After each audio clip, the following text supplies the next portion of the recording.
Hello everyone and welcome back. I am Duke Silver. Today we're going to be playing some Trophy Hunter. Trophy Hunter's ability is your first two slays are repeated one time. At least that's what it says, but I'm pretty sure in practice it actually just repeats your first slay 2 times. So I'm not really sure if that's true, but that seems to be the case. Generally I like to start off with parrots. If you can get a couple parrots and you can get a slay with one of them, having one of them in your hand, being able to get those extra stats onto the parrot in your hand and kind of then swapping them back and forth so they just keep scaling each other until they're actually able to consistently slay throughout the early game. I think that can be very good. We could have taken our reroll here, but I think Elaine's worth just grabbing. It's a unit that's worth scaling. If we had taken our roll, we would have gotten our parrot, which we are going to lock for. I'm not sure if we're going to take the goose quite yet. We did take 2 of them, mostly because because Trophy Hunter has 3 hero attacks with 2 power to start, which is absolutely on the upper end of hero attacks.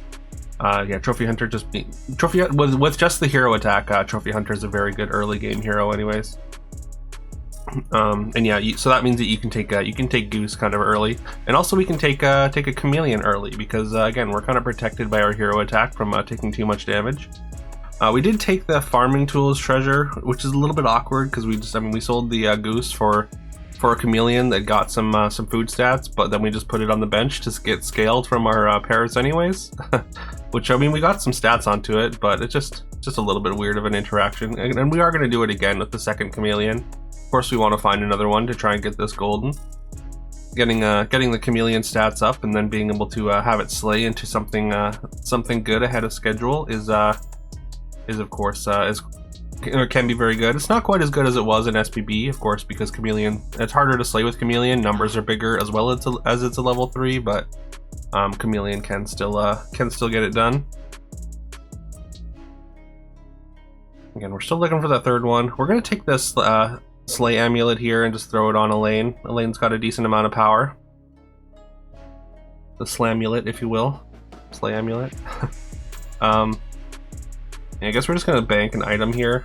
We don't really find too much. We just took Hansel just in case we end up in hero attack. Again, like with the 3 hero attacks to start, Hansel can be, or hero attack can be very good on Trophy Hunter.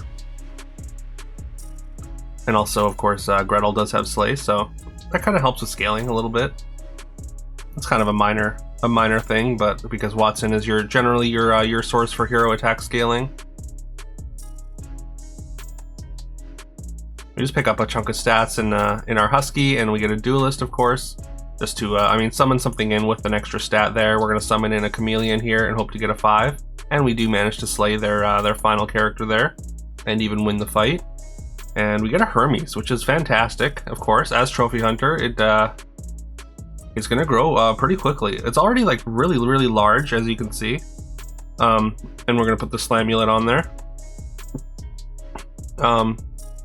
But yeah, so like all the stats that we got on the units that we've been holding in our hand translated over to the Hermes as well, or from the Chameleon onto the Hermes, which means it's going to be able to slay very, very consistently from this point in the game. At level 4, like, yeah, we're very likely to get multiple slays potentially. Although that's a pretty big board. We're not going to get multiple slays, I guess. The Hansels are just a little bit too big there, but we do end up with a tie. We did buy a Milkwoman there, just because we're going into 5. It's kind of we're going into 5 next turn. We were seeing one level 5 shop anyways, because we took the XP but failed to win the fight. And it gets the food stats from the farming tools, and I figured if we find like a haymaker in that shop, then that could be a good way in. We're not going to take the second one though. It's just not quite good enough. But I mean, a lot of times I'll try and sort of hedge towards food, just because, I mean, food's a really, really powerful endgame build. And yeah, I mean, I just really want to see Milkwomen work. I want to see some of the early farmers work a little bit better. So I keep trying to force them, trying to figure out if there's a formula for making them work early anyways. There doesn't really seem to be. Just taking, I mean, the 12-12 farmer is pretty good, but only for like 1 or 2 turns. Passed by a Watson. We're definitely not going into hero attack. Seeing a lot of Milkwomen. We're going to take a Narc here. And there's another Narc in the shop, as well as a Kleck. I think we got to buy the Kleck here. I mean, with Trophy Hunter, as well as Nocturne. If we get that first sleigh, I'm pretty sure that's going to get our treasure immediately. We just have to figure out what our last thing to sell is, and I end up selling the Duelist. It's possible I should have sold just a Hansel instead. But yeah. Unfortunately, we do not get our Collect Sleigh. We do get some amount of scaling with our Nocturne though, and we get to take our Narc, and we get the Crescent Blade, so that's going to double all our sleighs. And also our Chameleon did slay, even though Collect didn't, and it turned into a Fire Mage. So we're going to put the Slimulet on the Fire Mage and really hope to get one of these sleighs. We really want to find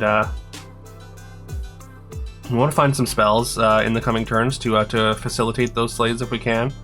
Put Kleck in 5 there. Kind of an unfortunate opponent to fight here, who has a bunch of chairs set up, but not much else. So they deny us our sleighs, but they do lose the fight pretty decisively. We're gonna take the Hero Helix here. I'm not even sure it's better than the Hero Mask there. It is just gonna basically give us more sleighs. So like as soon as we get one sleigh with our Fire Mage here, now with our tripled Nocturne, like it's gonna get a lot of stats, but we do have to get that initial sleigh. You would think it wouldn't be that tough with 23 power, but yeah, we are clearly struggling. We're gonna skip this treasure. I don't think any of these 5s are really relevant. I mean, the Poison Apple could be nice. I mean, Shooting Star we could maybe pivot into like Cat Stars from here, but I don't think that's what we want to do. I think we want to be on the sleigh plan here. We're just gonna buy a 2 just to fill the board. Hopefully, it gets attacked into over one of our sleigh characters here. All right, unfortunately, we do fail to slay with both Kleck and Fire Mage once again. But hey, Hermes is really going off. We do take a pretty big hit though. I thought against the cat player we were going to do a little bit better, but unfortunately not so. We do finally find a Sea Witch though, which we're going to jam onto the board here. And again, it's going to put +2 attack onto everything in the front row, but I think Kleck in particular, we have kind of run the opportunities down. Or we don't have any more opportunities for Kleck to slay, I don't think. I think it's just a little bit too far past the point of that happening. So we're going to sell it. We're going to play down. We're going to take this Oberon. So we're going to kind of move into a Slay/Stars hybrid.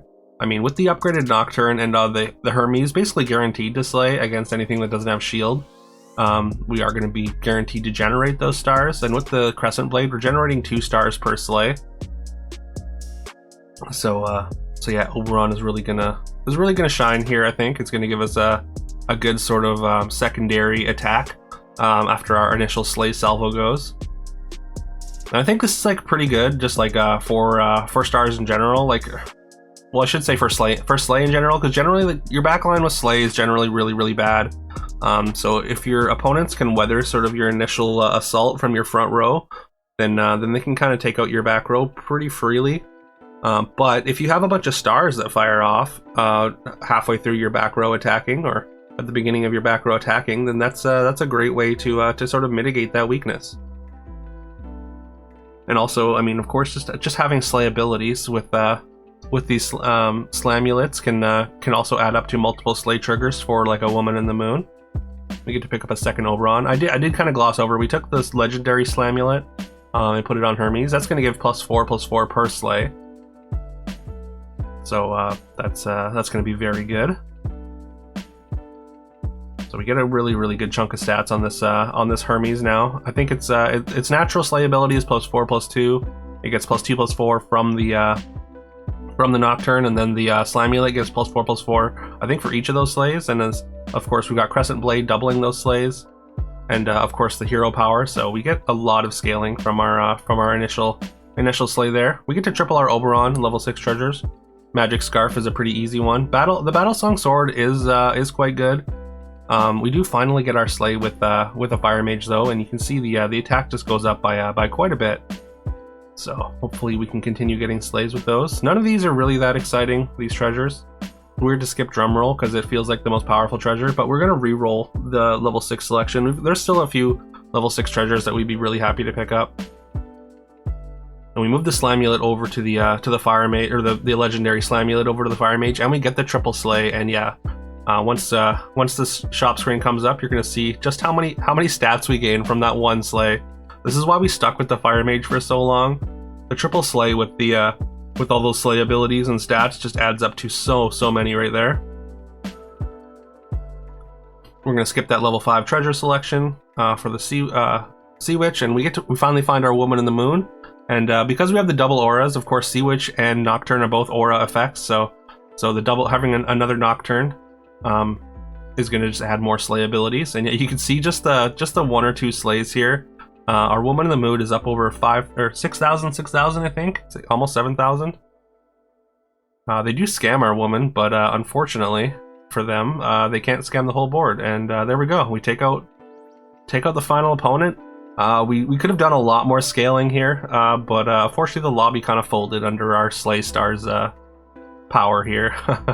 But yeah, there we go. Slay Stars. It's I haven't really made Slay work too often, but I'm starting to get a few games where it's really popping off, and been having a lot of fun with it. I think it's in a good place right now.